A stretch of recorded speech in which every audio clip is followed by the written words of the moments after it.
I want you to be my boyfriend. I stared at ships. Ayapana. Then she said, please, just for one evening, pretend to be your boyfriend? Yes, why?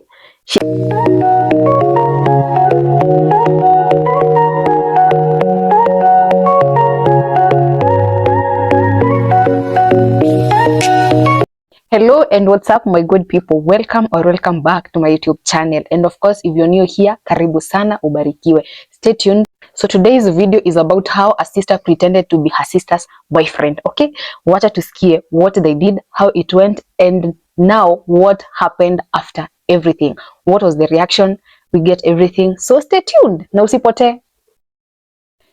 Now, have you ever agreed to help your sibling with something small only for that small thing to become a very big issue? So because Mimi, I made the biggest mistake of my life when my sister asked me to pretend kukuwa boyfriend yake. It's about to go down. And before you judge me, listen. I thought it was a simple task, but one evening, one restaurant, pretend to be her boyfriend, then I go home. Okay? I know it sounds easy, right? But no, we grab popcorns, sit down and enjoy. Now, it was around 7 p.m. I was in my room scrolling through TikTok when my sister Sharon walked in. She looked stressed, like very, very stressed. She stood at my door and said, please, usiniulize maswali. Nikamuuliza, then why are you here? She came and sat on my bed and said, I need a favor. And I was like, okay, umefanya? And she said, hakuna kitu nimefanya. I knew immediately she had done something. Ni venye sikujua ni nini. So then she dropped the bomb and said, I want you to be my boyfriend. I stared at her for like 5 seconds. Then I burst out laughing. Girl, are you okay? She wasn't laughing. She said, I'm dead serious. Hey. I said, wait, me pretend to be your boyfriend? Yes, why? She explained that she had been talking to this guy called Brian. Apparently, Brian liked her.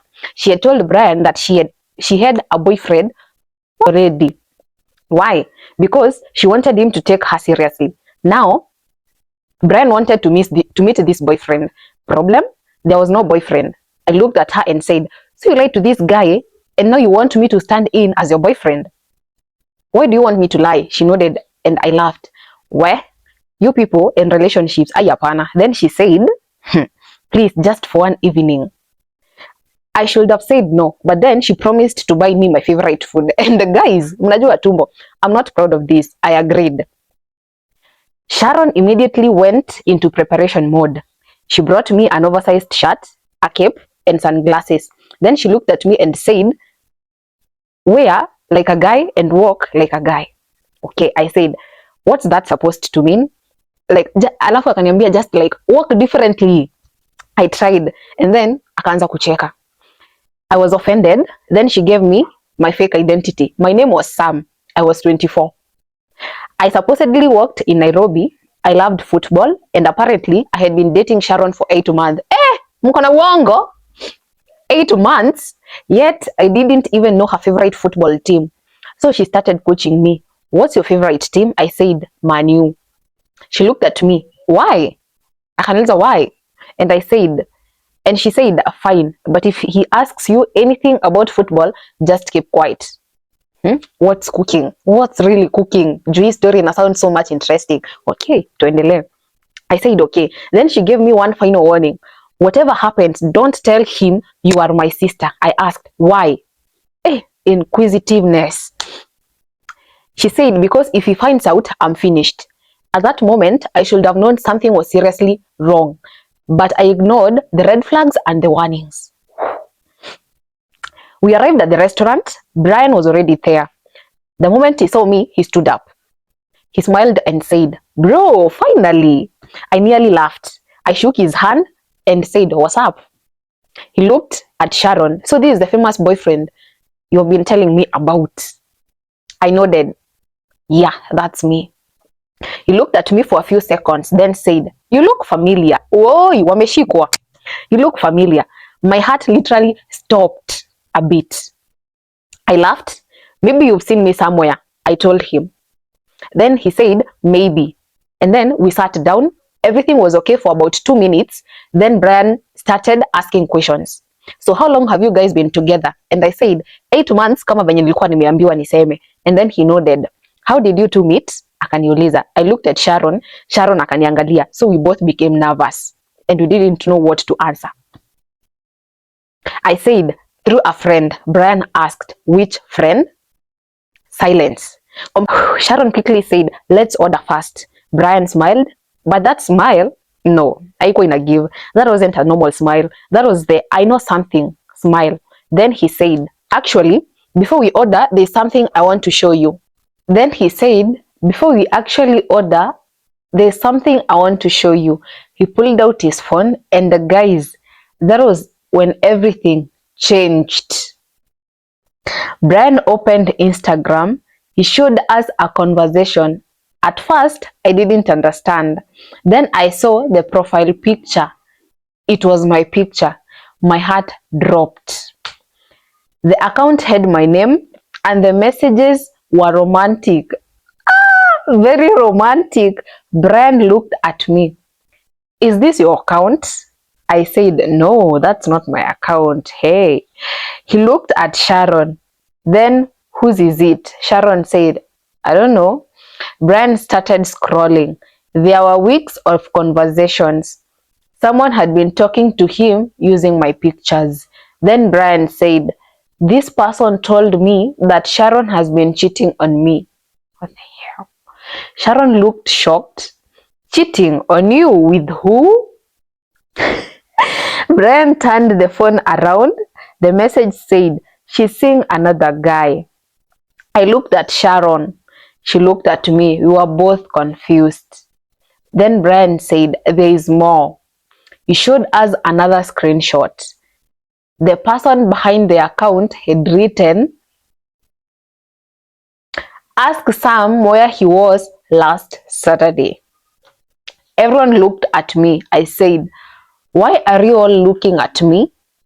I said, at home. He said, are you sure? So this guy akona trust issues na Sharon. Okay. I was getting annoyed. Bro, why would I lie? The other messages came in. He is lying. Where? At this point, I was like, okay, who is playing games here? We left the restaurant. Sharon started blaming me. She said, you know everything about me. Maybe you created this account. I looked at her like, are you sure? And are you serious right now? Why would I do that? She said, I don't know. I told her, your relationship drama is not my problem. Then Brian's phone buzzed again. Another message. This time it said, guess what it said, guys?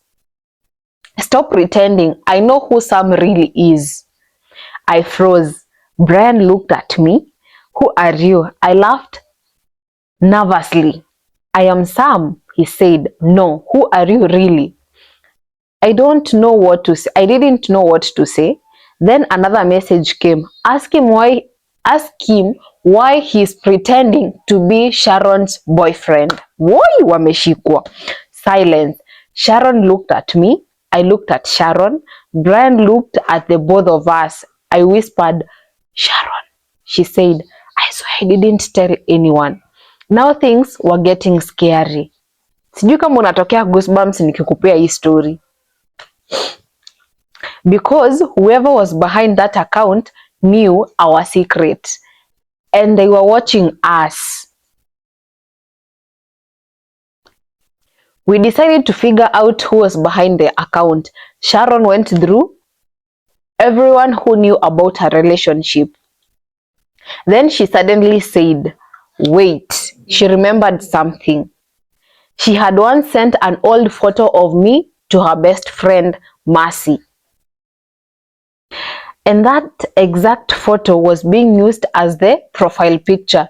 We went straight to Mercy's place. When we arrived there, she wasn't there, but her phone was on the table. And the guys, the fake Instagram account was open.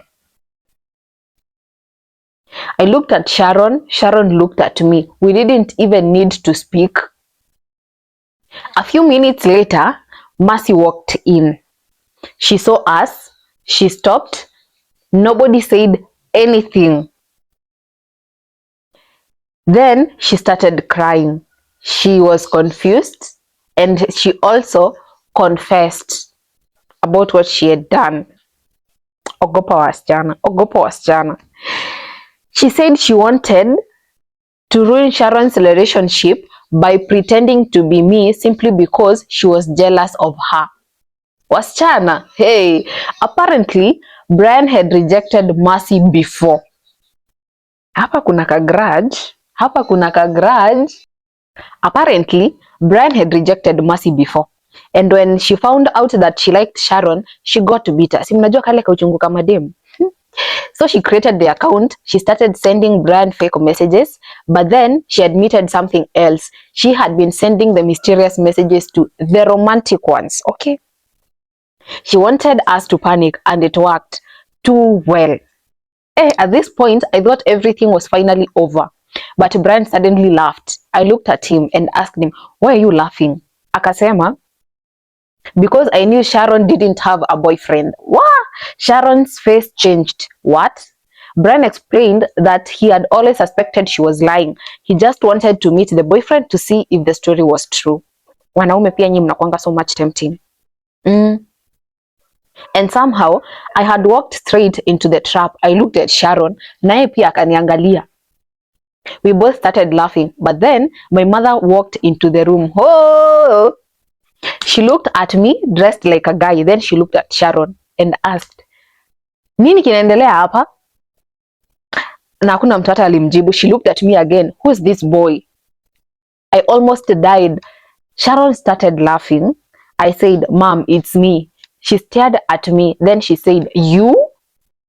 Guys, I have never wanted the ground to open up and swallow me like that day. And that's how a simple favor turned into a fake relationship, a fake Instagram account, jealousy, screenshots, and the whole investigations. You get me? So let me ask you, if your sibling asked you to pretend to be their boyfriend or girlfriend for one evening, would you agree? Ebu kuwa honest hapo kwa comment section.